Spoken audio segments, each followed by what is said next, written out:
विधानसभा चुनाव का चुनावी बिगुल बजते ही अलग अलग पार्टियों के तमाम नेताओं ने अपना चुनाव प्रचार जोरों से शुरू कर दिया है। बुधवार को पूर्व कैबिनेट मंत्री राव नरवीर सिंह ने बादशाहपुर समेत फरूखनगर में अपने कार्यालय का शुभारंभ किया। आप देख सकते हैं कि हजारों की संख्या में उमड़े लोगों ने पूर्व मंत्री राव नरवीर सिंह का फूल मालाओं ढोल नगाड़ों से जोरदार स्वागत किया।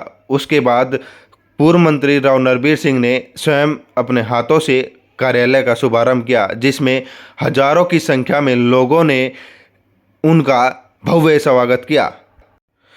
समारोह में उमड़ी भीड़ को देखकर गदगद हुए राव नरवीर सिंह ने कहा कि गुरुग्राम की समस्या का अगर समय पर समाधान नहीं हुआ तो यह विकराल रूप धारण कर लेगी। वह गुरुग्राम की इस पावन धरा पर जन्मे हैं, इसलिए इन तमाम समस्याओं का समाधान करके इस माटी का कर्ज उतारना चाहते हैं।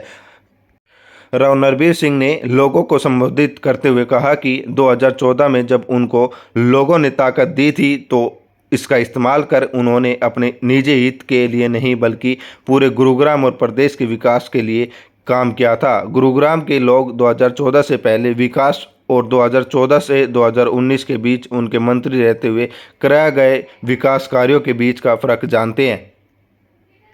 राव नरवीर सिंह ने कहा कि अगर हमें फिर से विकास की वही रफ्तार चाहिए तो भाजपा और राव नरवीर सिंह का साथ देने का समय आ गया है। राव नरवीर सिंह वही काम करेंगे जो पिछले 5 वर्षों में किए थे। मत से जीत बनानी है। शायद 10-15 साल पहले की बात होगी थी, हमने भी सुना था कि दीपेंद्र का चुनाव था जब पूरे रोहतक ने ये कही थी कि भाई पूरे हिंदुस्तान में सबसे बड़ी जीत बनानी है। उन लोगों ने वो कार्य करके भी दिखाया। आज बादशाहपुर की सरदारी बैठी है। मैं ये कहता हूं कि ये जीत पूरे हरियाणा में आज तक के इतिहास में इतनी बड़ी जीत ना वो जीत बना के दिखानी है। वो जीत भी तभी संभव होगी जब हर कार्यकर्ता, हर साथी अब अपने बूथ से, ये कंपटीशन होना चाहिए। अब मेरे बूथ से सबसे ज्यादा मतों हम नरवीर सिंह को जिता के डालेंगे, मैं अपने गांव से, फरूखनगर वाले अपने बूथ से, तभी एक रिकॉर्ड मत से जीत होगी। तो मैं सभी साथियों से यही निवेदन करता हूं, भाई सब अब अपने बूथ पे जुट जाएं, अब अपने बूथ से कंपटीशन करके और रिकॉर्ड मतों से राव नरवीर सिंह को जिताया, जो पूरे हरियाणा के इतिहास में ये जीत दर्ज हो।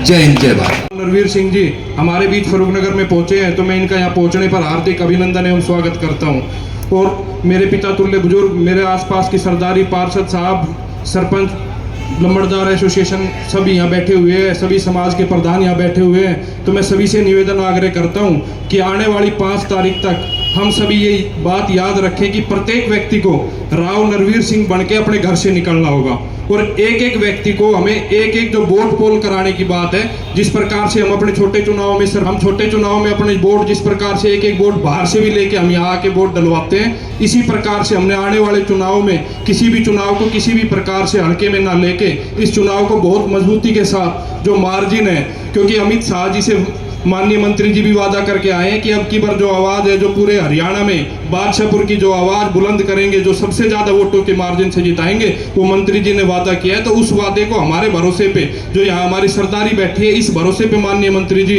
अमित शाह जी को ये वादा करके आए हैं। तो मैं भी आपसे निवेदन आग्रह करता हूँ कि इस वादे को मजबूती के साथ उठाएं, ताकि आने वाले समय में मंत्री जी को जितने हम हाथ मजबूत करेंगे, मंत्री जी हमारे क्षेत्र का, हमारे जो ये बादशाहपुर विधानसभा है, बल्कि पूरे हरियाणा का ही जो विकास हमने 2014 से 19 में माननीय मंत्री जी के कार्यकाल में देखा था, क्योंकि उस समय हमने तो का उपचार ना किया जाए तो कैंसर बन जाए, और यदि समस्याएं बढ़ रही हैं, समस्याओं का समय अनुसार उपचार ना किया तो समस्या भी विकराल रूप धारण कर लेगी। कभी भगवान रामचंद्र भी यहाँ जन्म लेंगे ना तो वो भी एकदम सुधार नहीं कर सकते।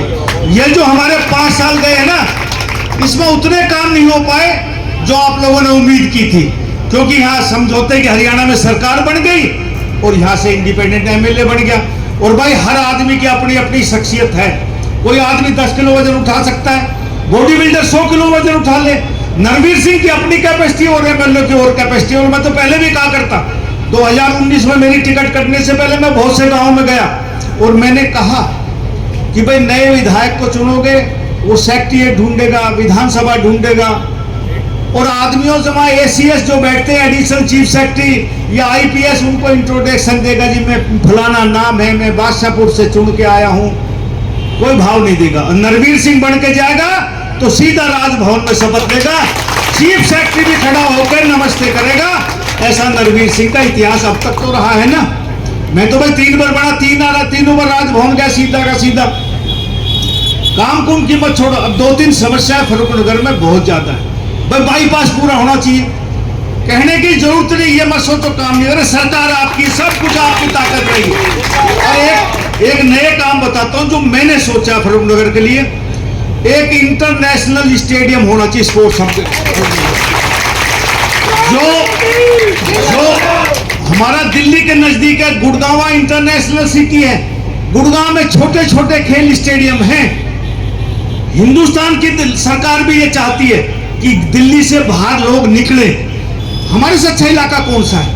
और भाई सबकी जमीन एक बार होगी। ये फर्रुखनगर का इलाका ही तो बचता है, पटौदी का बचता है। नरवीर सिंह एमएलए बनेगा, मंत्री बनेगा, सरकार बनेगी तो इस फर्रुखनगर इलाके में इंटरनेशनल स्पोर्ट्स स्टेडियम बनेगा, जहां सारे दुनिया के खेल यहां होंगे।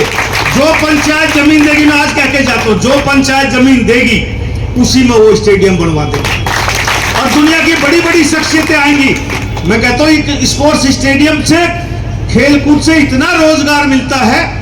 जैसे मैंने अभी पीछे घोषणा की थी कि गुड़गांव में एक सफारी बननी चाहिए, जंगल सफारी।